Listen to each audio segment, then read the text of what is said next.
प्रत्येक लोकसभा क्षेत्र में ये 3 महत्वपूर्ण बैठकें आज हुई हैं। सभी लोगों ने अपने अपने सुझाव दिए हैं। हमने एक कार्य योजना बनाई है कि किस प्रकार से हमें लोकसभा चुनाव में किन मुद्दों के साथ में जाना है, कैसे तैयारी करनी है, कब लोकसभा क्षेत्र में संगठन और जनप्रतिनिधियों के साथ में समन्वय के साथ में बैठक करके और वहां पर हमको प्रेस कॉन्फ्रेंस करनी है।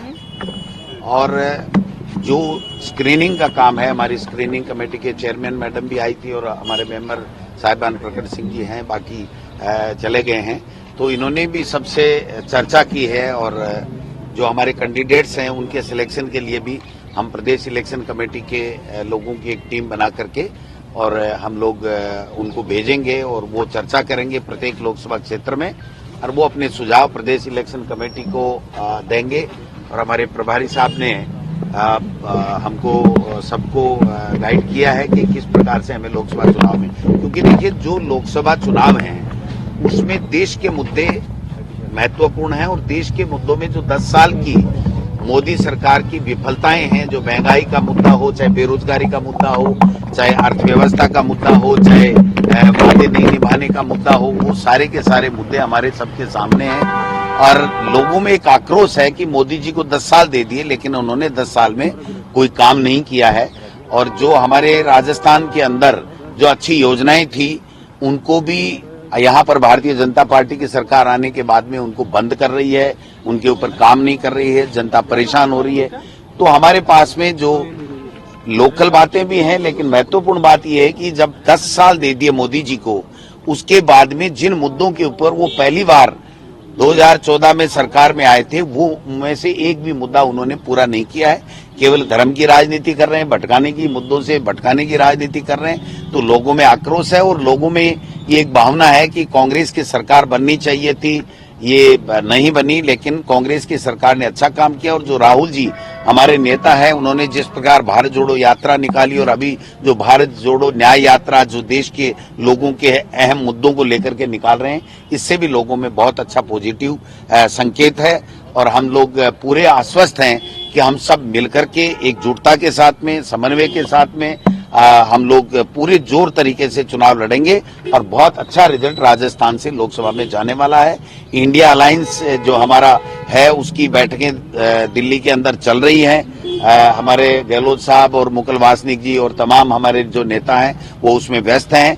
और खड़गे साहब का बयान आपने देखा होगा कि हम सैक्रिफाइस करने के लिए तैयार हैं, लेकिन इंडिया अलायंस अच्छे तरीके से अलायंस करेगा और उसके बाद में हम लोग चुनाव लोकसभा का लड़ेंगे और एनडीए हारेगा और इंडिया जीतेगा। राजस्थान से बहुत अच्छी संख्या में हम लोग जो है वो चुनाव लोकसभा का जीत करके जाएंगे और सरकार इंडिया अलायंस की बनेगी। दोनों मार्च से 25 सीटें आ रही है पार्टी। आज सुझाव आया कि सीनियर लीडर्स को चुनाव लड़ाया जाए।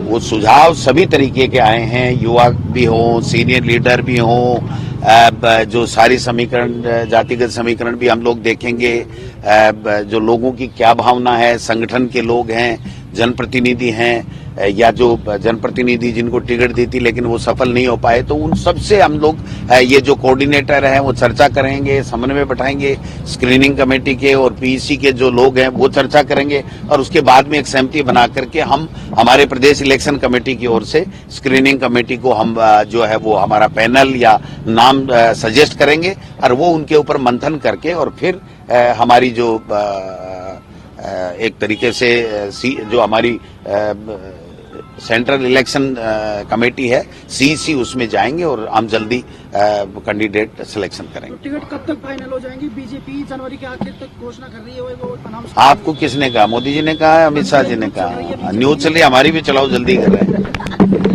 आज कैबिनेट की बैठक थी, मीसाबंदी उनकी पेंशन फिर से शुरू कर दी गई, तो बीजेपी के साथ 6 महीने की सरकारी के फैसले थे, बोला कि उनकी जांच करवाई जाए। जो 1 करोड़ लोगों को हमारी सरकार के समय शुरू हुई जो पेंशन है उसको तो दे नहीं रहे।